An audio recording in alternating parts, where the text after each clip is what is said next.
Perfect. And great talk, Ed and Eric. Really enjoyed that and tied right into my talk. So hope you stay around to listen.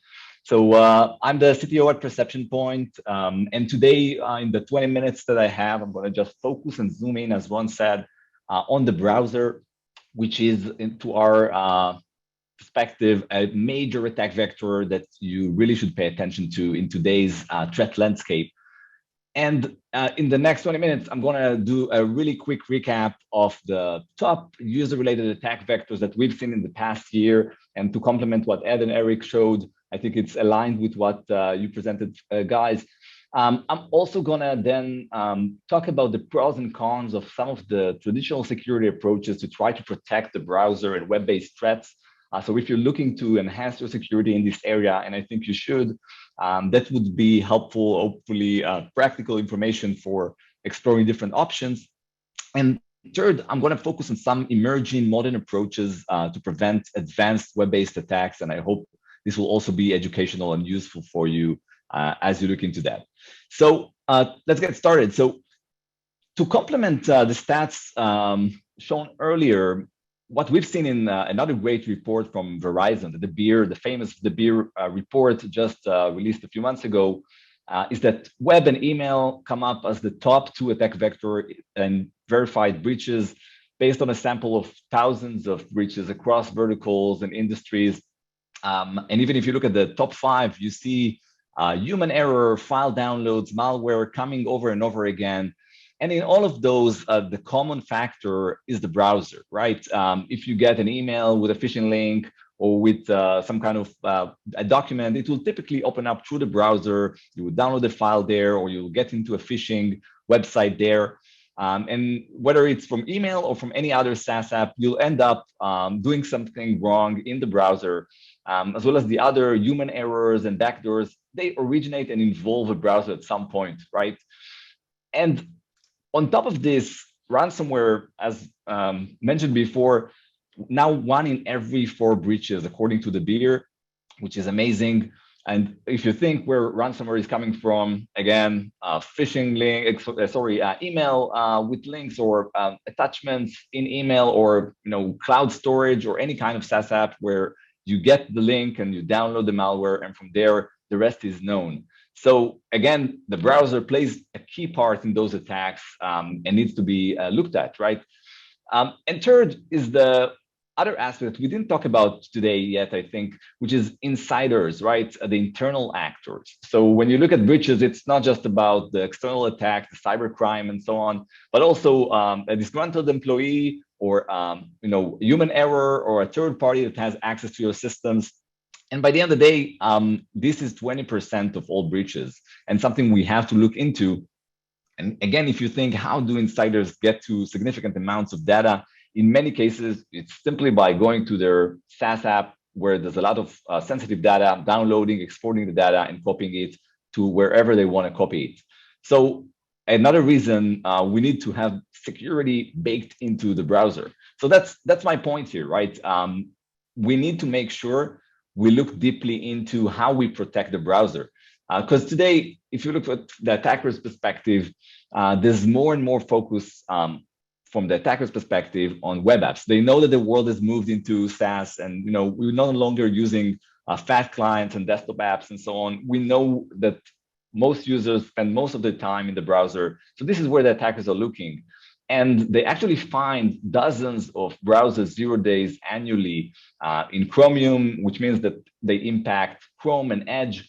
And those vulnerabilities are critical vulnerabilities that within a single visit to the wrong website can take ownership over your endpoint. And this is something that you see over and over again, doesn't really stop.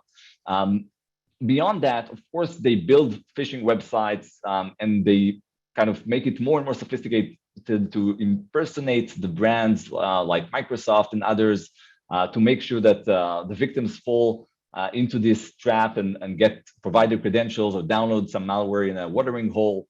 And even if it's an insider, as I mentioned, easy to extract data from the browser.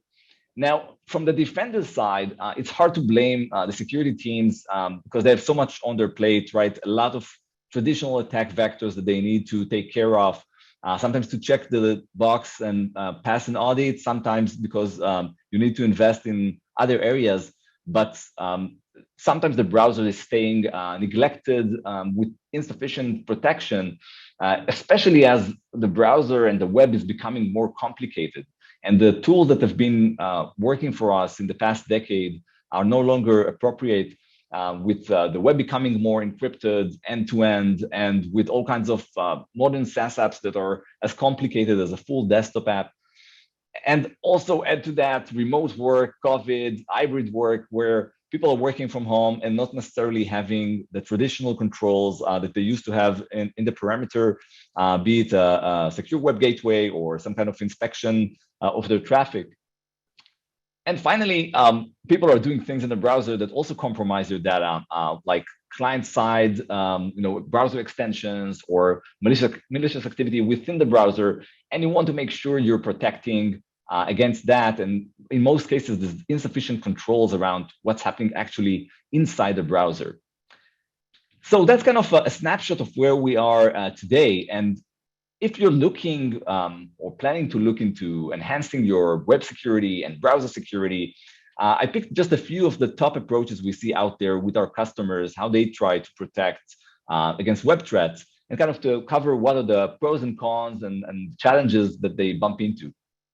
So a major way to protect against web-based attacks is using a secure web gateway, sometimes part of a bigger category of solutions, be it SASE or Security Service Edge. There's a bunch of different ways that Gartner would call this today. But at the end of the day, this security solution is basically an appliance sitting either on-prem or in the cloud as a service, and inspecting URLs, doing monitoring and filtering of website categories, and so on. Today, they get a bit more advanced, and they have all kinds of threat defense and malware detection as part of the gateway. Sometimes even some kind of basic sandboxing that takes malicious executables and runs them in the sandbox in the cloud in some virtual machine before letting you have access, which is nice. But typically, the detection capabilities are pretty basic because they also want to do it very quickly or try to do so. Many of them have moved into also a cloud-based offering. But the challenges we see customers facing when trying to adopt this to protect the browser are first, the traffic costs of tunneling all of your traffic through a secure web gateway or a web proxy, the scalability issues it creates when everyone needs to go through those services, especially if they're on-prem. There's also degraded user experience inherently because you tunnel all of the traffic through those gateways. You add additional latency, and if you do detonation of or kind of running malware in a sandbox, it will take longer to download the file. Even the clean files have to go to some processing, which delays users, and they get frustrated, and the rest is known. Another aspect that they're missing is, when you go with a secure web gateway, you either decide to allow or block certain websites or web content. But in some cases, you don't have full confidence whether it's malicious or not. And each choice might be wrong, right? And you need a way to kind of move this from a lose-lose situation to a win-win situation where you let users access content, even if you don't trust it, but just in isolation. And that's something that those solutions don't really have, just the basic secure web gateways of the world. And they don't really have client-side visibility of what's happening inside the browser, what's happening with extensions, or when the traffic is fully encrypted in a way that they can't see into. So these are some of the challenges you bump into when you try to implement this in this day and age. And a complement to this technology, sometimes part of this is something called remote browser isolation, or RBI, where basically, instead of you using your own browser to visit risky or uncategorized websites, you go through some kind of remote virtual machine or remote container that runs a browser engine and renders the website before you get to see that.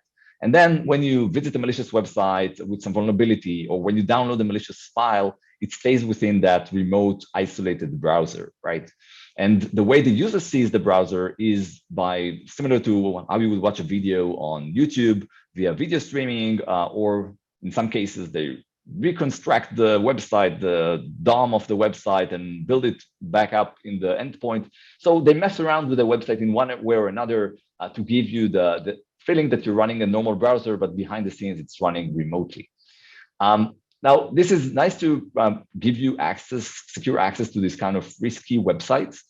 However, what most customers bump into is user experience challenges, especially if the users have high latency or low bandwidth connections, especially when they're working from home.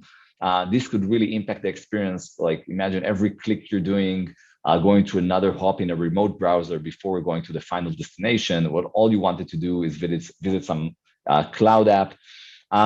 It has some website and browser compatibility issues because of this reconstruction of the websites or the streaming of the website view. Not all websites, especially modern websites, will work as is, which is a challenge and introduces some help desk tickets for teams.